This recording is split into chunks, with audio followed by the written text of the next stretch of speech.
Hello friends, नमस्कार। एक बार पुनः आप सभी का हमारे online platform study with GK YouTube channel पर हार्दिक स्वागत है। तो आज की हमारी चर्चा का विषय रहेगा लोक प्रशासन विषय पर आधारित, जिसका एक महत्वपूर्ण टॉपिक लोक प्रशासन का अर्थ एवं विकास यात्रा। इस टॉपिक पर आधारित हम आगामी परीक्षाओं की दृष्टि से वन लाइनर महत्वपूर्ण परीक्षा उपयोगी तथ्य को जानने का प्रयास करेंगे, जो आगामी परीक्षाओं में आपके लिए सहायक हो सके। और इसके अलावा कुछ अभ्यास प्रश्नों को भी देखेंगे। तो आइए शुरुआत करते हैं बिना किसी देरी के, टू द पॉइंट। यदि आप लोग पहली बार हमारे इस चैनल को देख रहे हैं और आपने अभी तक इसे सब्सक्राइब नहीं किया तो आप इसे जरूर सब्सक्राइब करें, और इसके अलावा पास बने बेल के आइकन यानी घंटे को भी जरूर दबाएं, ताकि नेक्स्ट टाइम वीडियो सीरीज का नोटिफिकेशन आपके पास तुरंत पहुंच जाए। इनके अलावा आप हमारे YouTube channel study with GK की प्लेलिस्ट पर जा सकते हैं, जहां आपको राजनीति विज्ञान, नागरिक शास्त्र और लोक प्रशासन, इन विषयों से संबंधित अलग अलग प्लेलिस्टों के माध्यम से अलग अलग टॉपिक पर अन्य और वीडियो लेक्चर आपको वहां पर देखने को मिलेंगे। यदि आपको हमारे द्वारा किया जा रहा प्रयास अच्छा लग रहा हो तो आप इसे लाइक करें और अपने दोस्तों के साथ ज्यादा से ज्यादा शेयर करें।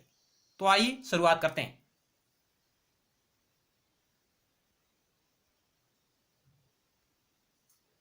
पॉइंट नंबर 1, प्राचीन यूनान के नगर राज्यों में भी हमें लोक प्रशासन का संगठित रूप प्राप्त होता है, लेकिन यहां पर लोक प्रशासन का एक अलग विषय के रूप में, एक स्वतंत्र विषय के रूप में यहां पर अध्ययन संभव नहीं हो पाया।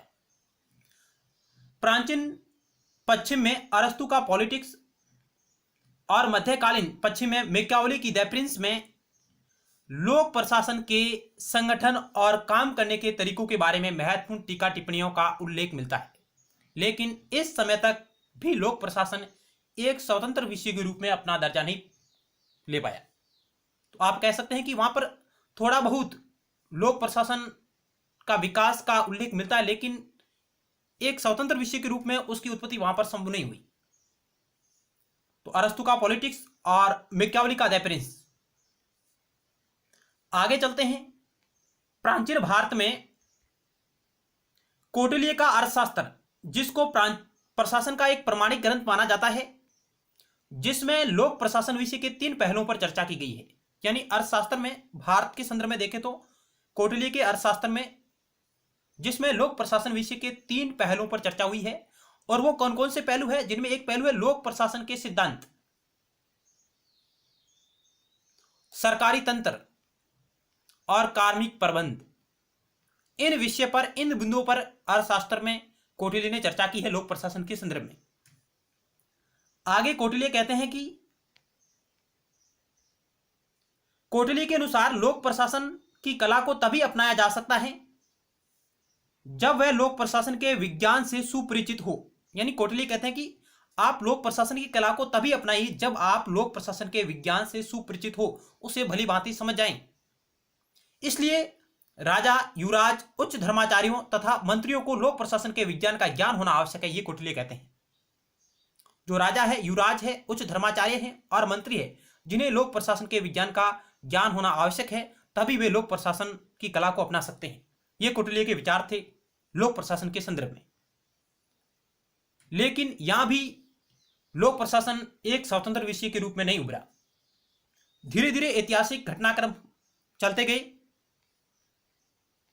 और 16वीं शताब्दी में विवरणात्मक तौर से लोक प्रशासन विषय का व्यापक रूप से संकलन और अध्यापन कैमरल विज्ञान के प्रोफेसरों द्वारा आरंभ किया गया। यानी 16वीं शताब्दी में आते आते विवरणात्मक तौर से लोक प्रशासन विषय का व्यापक रूप से संकलन और अध्यापन का जो कार्य है, वो कैमरल विज्ञान के प्रोफेसरों द्वारा आरंभ किया गया।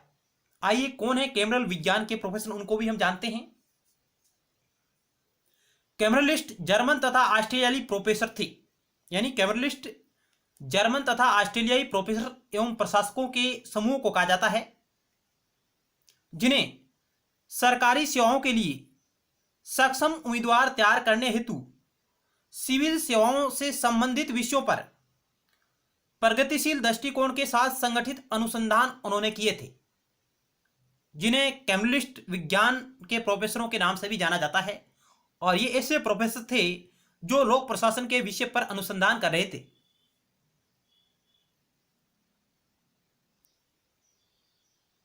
यदि हम संक्षेप में कहें कि कैमरलिस्ट कौन है, तो कैमरलिस्ट जर्मन तथा ऑस्ट्रेलियाई प्रोफेसर एवं प्रशासकों का एक समूह है जो सरकारी सेवाओं के लिए सक्षम उम्मीदवार तैयार करने हेतु सिविल सेवाओं से संबंधित विषयों पर प्रगतिशील अपना दृष्टिकोण एवं संगठित अनुसंधान कर रहे थे। आगे चलते हैं। 18वीं शताब्दी के अंत में संयुक्त राज्य अमेरिका के प्रथम वित्त मंत्री अलेक्जेंडर हैमिल्टन द्वारा प्रकाशित विश्वकोश फेडरलिस्ट के 72वें परिषद में लोक प्रशासन की परिभाषा और इसके विषय क्षेत्र की विस्तृत व्याख्या प्रस्तुत की गई। वेरी वेरी इंपॉर्टेंट है कि 18वीं शताब्दी के अंत में यूनाइटेड स्टेट ऑफ अमेरिका के प्रथम फाइनेंस मिनिस्टर अलेक्जेंडर हैमिल्टन द्वारा प्रकाशित विश्वकोश फेडरलिस्ट के 72वें परिषद में लोक प्रशासन की परिभाषा और इसके विषय क्षेत्र की विस्तृत व्याख्या प्रस्तुत की गई थी। तो फेडरलिस्ट पेपर का संबंध हैमिल्टन से है, अलेक्जेंडर हैमिल्टन से। इस प्रकार की जानकारी भी आपको याद रखनी होगी। चलते हैं अगली स्लाइड की ओर, क्योंकि कई बार यहां से भी प्रश्न है जो परीक्षाओं में आ जाते हैं।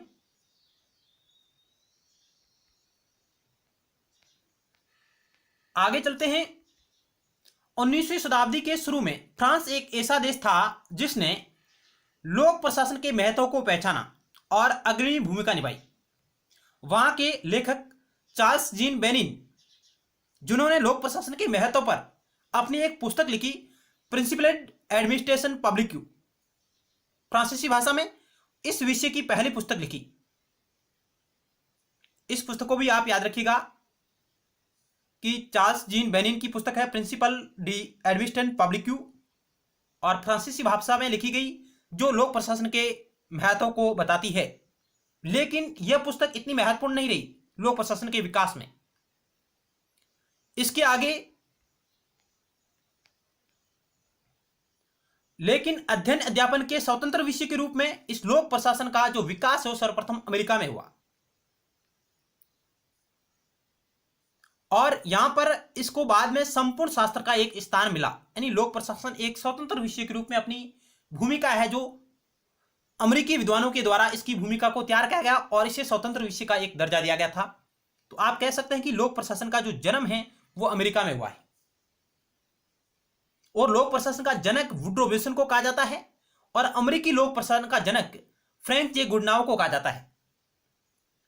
लोक प्रशासन का जनक वुड्रो विल्सन और अमेरिकी लोक प्रशासन का जनक फ्रैंक जे गुडनाव को कहा जाता है। यह भी पॉइंट आप नोट करिएगा। और लोक प्रशासन का उदय है अमेरिका में हुआ है। यह कुछ महत्वपूर्ण पॉइंट है। आगे चलते हैं कि अमेरिका में लोक प्रशासन का उदय क्यों हुआ, इसके पीछे क्या कारण थे।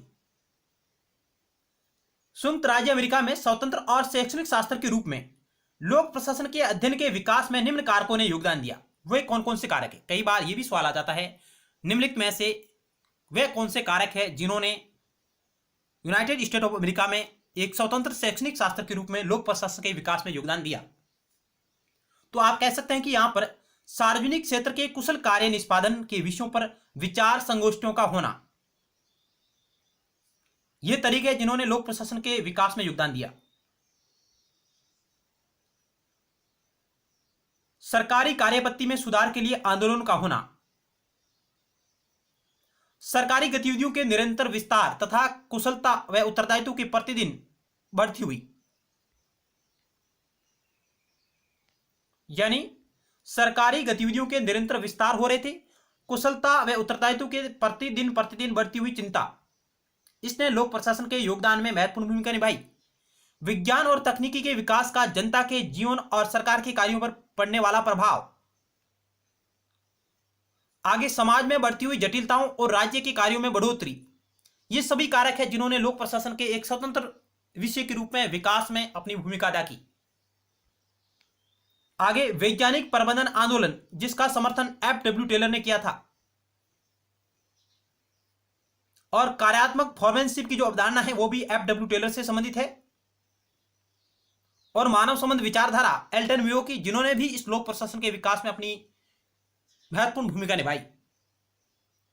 इसके अलावा और भी अन्य कारण हैं, जिनमें 19वीं सदी का औद्योगिकीकरण, जिसने विशाल स्तर के संगठनों को जन्म दिया, और लोक कल्याणकारी राज्य की अवधारणा का क्रमिक विकास, ये कुछ महत्वपूर्ण कारक है जिन्होंने लोक प्रशासन को एक विषय के रूप में इस देश दुनिया के सामने लेके आए।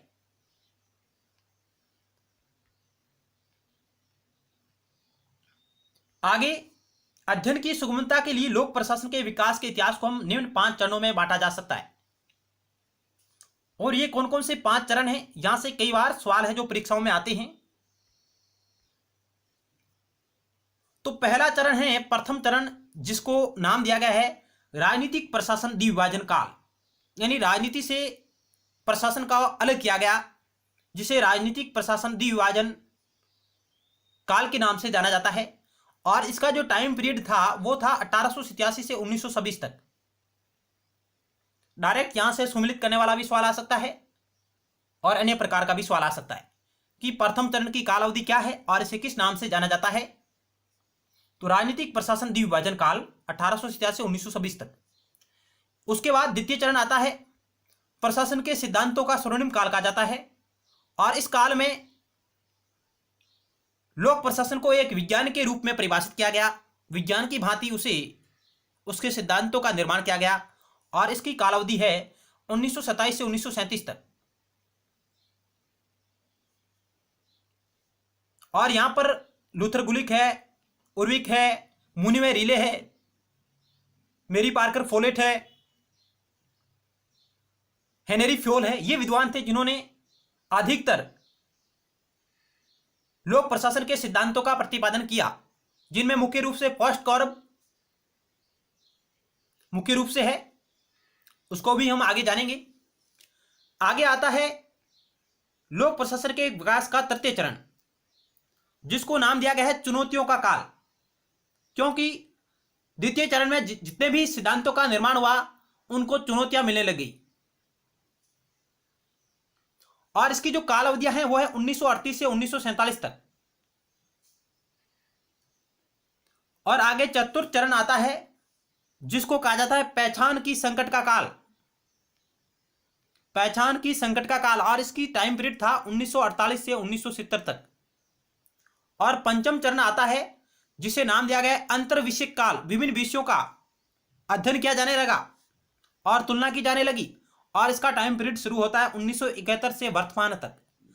यह मुख्य रूप से लोक प्रशासन के अध्ययन की दृष्टि से इन्हें इन भागों में विभाजित किया गया 5 चरणों में। तो यहां से सुमेलित करने वाला भी सवाल आ सकता है और डायरेक्ट पूछा जा सकता है कि कौन सा चरण किस नाम से जाना जाता है और उसकी काल अवधि क्या है। तो आप ये भी नोट करिएगा जरूर। आगे हम इन्हें एक एक करके देखेंगे कि इनकी क्या विशेषताएं रही और इनके कौन कौन से विचारक हैं जिन्होंने किस चरण में उनका समर्थन किया। नेक्स्ट स्लाइड पर चलते हैं।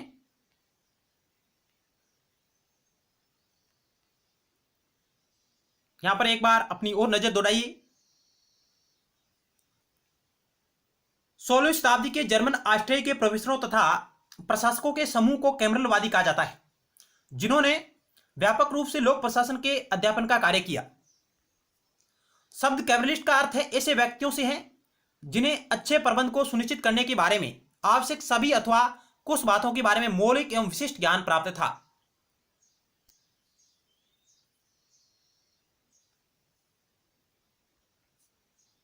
चलते हैं अगली स्लाइड की ओर। अलेक्जेंडर हैमिल्टन द्वारा प्रकाशित विश्वकोश फेडरलिस्ट के 72वें परिषद में लोक प्रशासन की परिभाषा और इसके विशेष क्षेत्रों की विस्तृत व्याख्या की गई है। डायरेक्ट सवाल आ सकता है। अलेक्जेंडर हैमिल्टन अमेरिका के प्रथम वित्त मंत्री थे। फेडरलिस्ट के 72वें परिषद में लोक प्रशासन की परिभाषा और इसके विशेष क्षेत्रों के बारे में व्याख्या की गई है। आगे चलते हैं। नेक्स्ट, अध्ययन अध्यापन के स्वतंत्र विषय के रूप में लोक प्रशासन का सर्वप्रथम विकास संयुक्त राज्य अमेरिका में हुआ। सन 1887 से वर्तमान तक लोक प्रशासन के विकास की यात्रा को अध्ययन की दृष्टि से 5 कालों में विभाजित किया गया है, 5 कालखंडों में, जो इस प्रकार है। हम उसके बारे में पहले चर्चा कर चुके हैं। ये 5 कालखंड रहे और उनका नाम प्रथम चरण, द्वितीय चरण, तृतीय चरण, चतुर्थ चरण और पंचम चरण, और किस नाम से जाना जाता है और उनकी काल अवधि क्या है, इसको आप एक बार देखिएगा।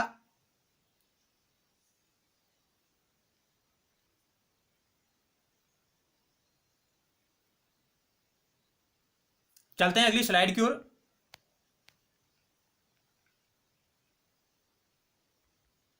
एक स्वतंत्र अध्ययन विषय के रूप में लोक प्रशासन की शुरुआत वुडो विल्सन द्वारा 1887 में एक त्रैमासिक पत्रिका में लिखे उनके लेख द स्टडी ऑफ एडमिनिस्ट्रेशन से हुई। वेरी वेरी मस्ट, यानी एक स्वतंत्र अध्ययन विषय के रूप में लोक प्रशासन की शुरुआत वुडो विल्सन द्वारा सन 1887 में एक त्रैमासिक पत्रिका में लिखे उनके लेख द स्टडी ऑफ एडमिनिस्ट्रेशन के द्वारा हुई, और वुडो विल्सन को लोक प्रशासन का जनक कहा जाता है, जबकि अमेरिकी लोक प्रशासन का जनक फ्रैंक जे गुडनाउ को कहा जाता है।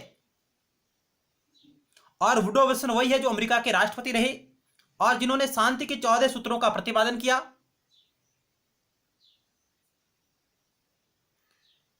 आगे चलते हैं। हर्बर्ट साइमन ने पारंपरिक प्रशासकीय सिद्धांतों को लोक प्रशासन की कहावतों की संज्ञा दी, यानी जो द्वितीय चरण था जहां पर लोक प्रशासन के सिद्धांतों का निर्माण हो रहा था और लोक प्रशासन को एक विज्ञान की भांति माने जाने लगा, और उनकी जो आलोचना है वो हर्बर्ट साइमन ने की, और उन्होंने पारंपरिक प्रशासकीय सिद्धांतों को लोक प्रशासन की कहावतें कहा। उन्हें इस प्रकार की उन्होंने संज्ञा दी कि जो लोक प्रशासन को एक विज्ञान बनाने जा रहे हैं, लोक प्रशासन के विज्ञान की भांति जिन सिद्धांतों का निर्माण हो रहा है वे केवल मुहावरे हैं, वे केवल कहावतें हैं। ये बात हर्बर्ट साइमन कहते हैं। भारत में लोक प्रशासन के विकास के लिए 1854 में भारतीय लोक प्रशासन संस्थान IIPA Indian institute of public administration की स्थापना नई दिल्ली में हुई, और यह स्थापना पॉल एच एबलबी रिपोर्ट जो 1953 में हमारे सामने आई, उस रिपोर्ट की सिफारिश पर की गई थी। भारत में लोक प्रशासन के विकास पर एक रिपोर्ट आई, पॉल एच एपलबी रिपोर्ट 1953 में आई। उस रिपोर्ट की सिफारिश पर 1954 में भारतीय लोक प्रशासन संस्थान Indian institute of public administration की स्थापना नई दिल्ली में की गई थी।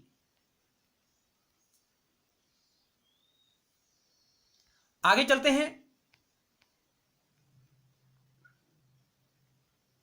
रॉबर्ट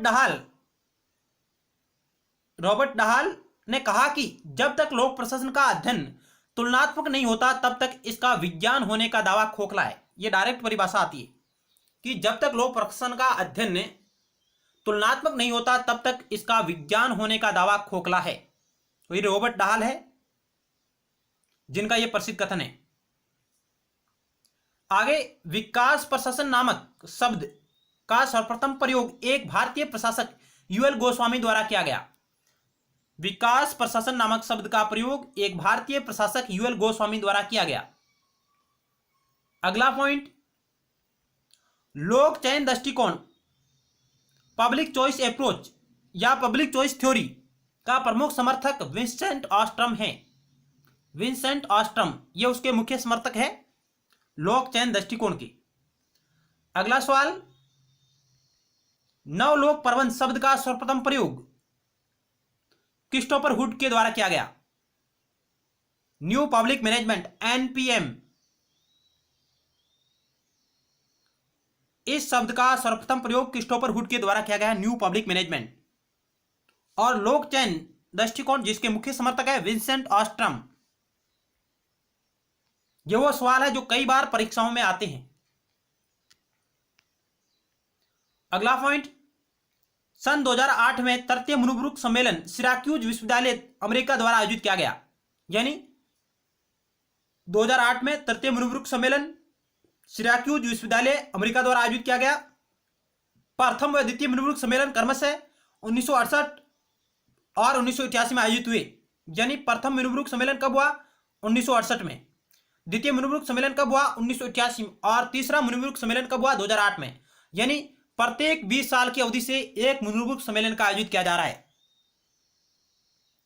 पहला 1968 में, दूसरा उसके 20 साल बाद 1988 में, और तीसरा उसके 20 साल बाद 2008 में मुनब्रुक सम्मेलन हुए हैं।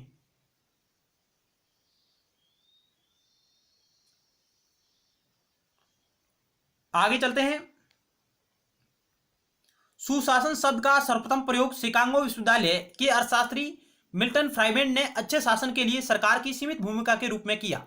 यानी सुशासन शब्द का सर्वप्रथम प्रयोग शिकागो विश्वविद्यालय के अर्थशास्त्री मिल्टन फ्राइडमैन ने अच्छे शासन के लिए सरकार की सीमित भूमिका के रूप में किया। यह भी कुछ महत्वपूर्ण फैक्ट है। आगे चलते हैं। भारत में सर्वप्रथम लोक प्रशासन को अध्ययन अध्यापन के एक विषय के रूप में स्थापित करने का श्रेय वीके मेनन के नेतृत्व में लखनऊ विश्वविद्यालय को जाता है। यानी भारत में सर्वप्रथम लोक प्रशासन को अध्ययन अध्यापन के एक विषय के रूप में स्थापित करने का श्रेय वीके मेनन के नेतृत्व में लखनऊ विश्वविद्यालय को जाता है। यह भी महत्वपूर्ण पॉइंट है। आगे चलते हैं। लोक प्रशासन को शैक्षिक वैधता 1949 में सर्वप्रथम तब मिली जब नागपुर विश्वविद्यालय में एक पृथक विभाग स्थापित किया गया। यानी लोक प्रशासन को शैक्षिक वैधता 1949 में सर्वप्रथम जब मिली तब नागपुर विश्वविद्यालय में एक पृथक विभाग, एक अलग डिपार्टमेंट की स्थापना की गई। इसके पहले विभाग अध्यक्ष प्रोफेसर महादेव प्रसाद शर्मा थे, MP शर्मा शॉर्टकट में कहा जाता है, जो भारत में लोक प्रशासन के पहले प्रोफेसर माने जाते हैं। MP शर्मा को भारत में लोक प्रशासन का पहला प्रोफेसर माना जाता है, जिनको भारतीय लोक प्रशासन का जनक भी कहा जाता है। तो लोक प्रशासन विभाग की सर्वप्रथम स्थापना नागपुर विश्वविद्यालय में हुई, एक अलग विभाग के रूप में। यह भी आप नोट करिएगा।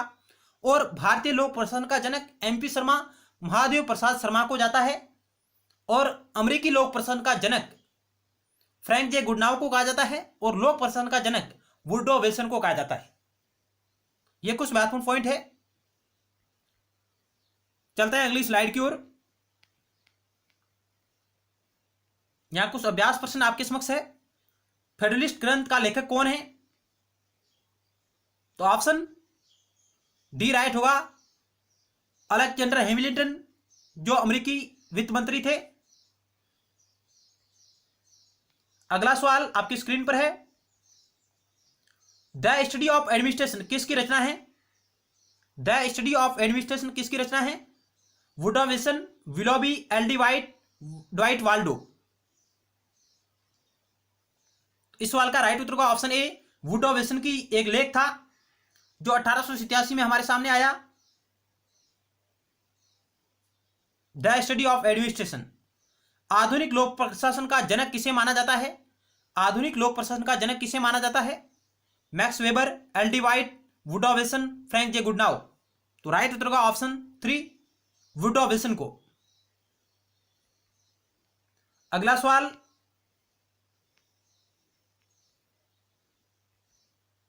पॉलिटिक्स एंड एडमिनिस्ट्रेशन नामक पुस्तक के लेखक है। पॉलिटिक्स एंड एडमिनिस्ट्रेशन नामक पुस्तक के लेखक है L.D. White, Woodrow Wilson, Frank J Goodnow, Luther Gulick. क्या होगा इस सवाल का right Uttar?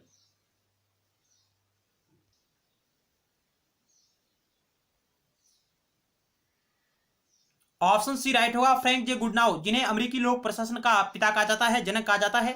Politics and administration उनकी महत्वपूर्ण रचना है। अगला सवाल है, एडमिनिस्ट्रेटिव बिहेवियर नामक पुस्तक के लेखक कौन है? एडमिनिस्ट्रेटिव बिहेवियर नामक पुस्तक के लेखक कौन है? लूथर गुलिक, हर्बर्ट साइमन, लैंडल उर्विक, रॉबर्ट टहाल। या राइट डाल की जगह आप रॉबर्ट टहाल पढ़े। तो इस 5 नंबर सवाल का राइट उत्तर का ऑप्शन बी, हर्बर्ट साइमन, जिनकी पुस्तक है एडमिनिस्ट्रेटिव बिहेवियर।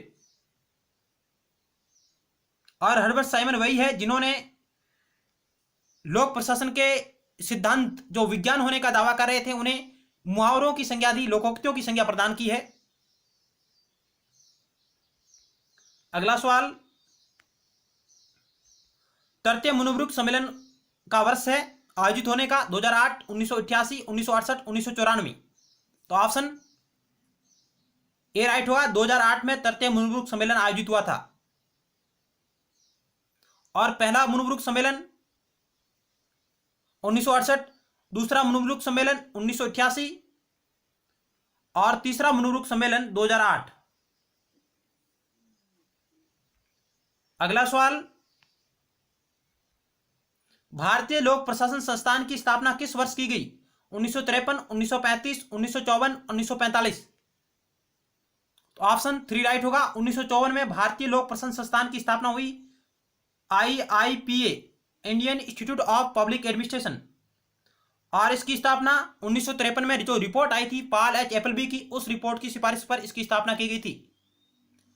अगला सवाल है, लोक प्रशासन के अध्ययन विषय के रूप में विकास में स्वरूप की संकटावस्था किस काल को कहा जाता है? स्वरूप की संकटावस्था किस काल को कहा जाता है? ऑप्शन ए प्रथम कालावधि, द्वितीय कालावधि, तृतीय कालावधि, चतुर्थ कालावधि। तो ऑप्शन डी राइट होगा। जो लोक प्रशासन के विकास का जो चतुर्थ चरण था, जिसे पहचान बनाम संकट की अवस्था कहा जाता है, पहचान बनाम संकट की अवस्था, जो 1948 से 1977 के मध्य रही, 70 के मध्य, इसे पहचान बनाम संकट अवस्था कहा जाता है, स्वरूप की संकट अवस्था। जबकि पहला चरण था जिसे प्रशासन, राजनीति, प्रशासन द्विभाजन। द्वितीय चरण जहां पर लोक प्रशासन के सिद्धांतों का निर्माण किया गया और इसे सिद्धांतों का स्वर्णिम युग भी कहा जाता है। तृतीय चरण जिसको चुनौतियों का युग कहा जाता है, चुनौतियों का युग। और चतुर्थ चरण है जिसे स्वरूप की संकट अवस्था या पहचान बनाम संकट अवस्था के नाम से भी जाना जाता है। तो ऑप्शन डी राइट होगा इस सवाल का। अगला सवाल 9 नंबर, एक अध्ययन विषय के रूप में लोक प्रशासन का जन्मदाता किसे कहा जाता है? America, France, Bharat, England. तो राइट उत्तर होगा ऑप्शन ए, अमेरिका को। अगला पॉइंट, LD वाइट द्वारा रचित कौन सी पुस्तक है जिसे लोक प्रशासन की प्रथम पाठ्य पुस्तक माना जाता है? LD वाइट द्वारा रचित कौन सी पुस्तक है जिसे लोक प्रशासन की प्रथम पाठ्य पुस्तक माना जाता है? Introduction to the study of public administration. यह पुस्तक है जो 1926 में हमारे सामने आई, प्रकाशित हुई, और इसे लोक प्रशासन की प्रथम पाठ्य पुस्तक के रूप में मान्यता प्राप्त है। और इसके लेखक है LD वाइट। अगला पॉइंट, परिभाषा है वुडरो विल्सन की, जिन्होंने लोक प्रशासन के बारे में क्या कहा? लोक प्रशासन का काम कानून को विस्तार व्यवस्थित रूप से लागू करना है। यानी लोक प्रशासन का काम कानून को सविस्तार व्यवस्थित रूप से लागू करना है। कानून लागू करने की प्रत्येक कार्यवाही प्रशासन की एक गतिविधि है, ये कहते हैं वुडरो विल्सन। कुछ परिभाषा भी परीक्षाओं में आ जाती है, तो आप इन्हें भी जरूर देखेगा। शॉर्टकट याद रही, लोक प्रशासन का काम कानून को सविस्तार और व्यवस्थित रूप से लागू करना, वुडरो विल्सन। और प्रशासन की प्रत्येक कार्यवाही, कानून लागू करने की प्रत्येक कार्यवाही प्रशासन की एक गतिविधि है। अगली महत्वपूर्ण परिभाषा आती है हर्बर्ट साइमन की। यह कहते हैं कि आमतौर पर लोक प्रशासन का अर्थ राष्ट्रीय, प्रांतीय और स्थानीय सरकारों की कार्यकारी शाखाओं की गतिविधियों से है। बहुत ही अच्छी परिभाषा है, राष्ट्रीय, प्रांतीय, स्थानीय सरकार, हर्बर्ट साइमन। शॉर्ट की पॉइंट के माध्यम से आप याद रख सकते हैं। जहां आपको लगे राष्ट्रीय, प्रांतीय और स्थानीय सरकार, तो हर्बर्ट साइमन उत्तर होगा। लोक प्रशासन की परिभाषा के संदर्भ में बहुत ही अच्छी परिभाषा है कि आमतौर पर लोक प्रशासन का अर्थ राष्ट्रीय, प्रांतीय और स्थानीय सरकारों की कार्यकारी शाखाओं की गतिविधियों से है। अगला पॉइंट है, लोक प्रशासन का अर्थ सरकारी काम करना, चाहे वह किसी स्वास्थ्य प्रयोगशाला में एक एक्सरे मशीन चलाना हो या टकसाल में सिक्के ढालना। यह परिभाषा दी थी फिफ्नर की। तो इस प्रकार आज हमने इस वीडियो लेक्चर के माध्यम से लोक प्रशासन विषय से जुड़े कुछ महत्वपूर्ण वन लाइनर और MCQ को देखा है।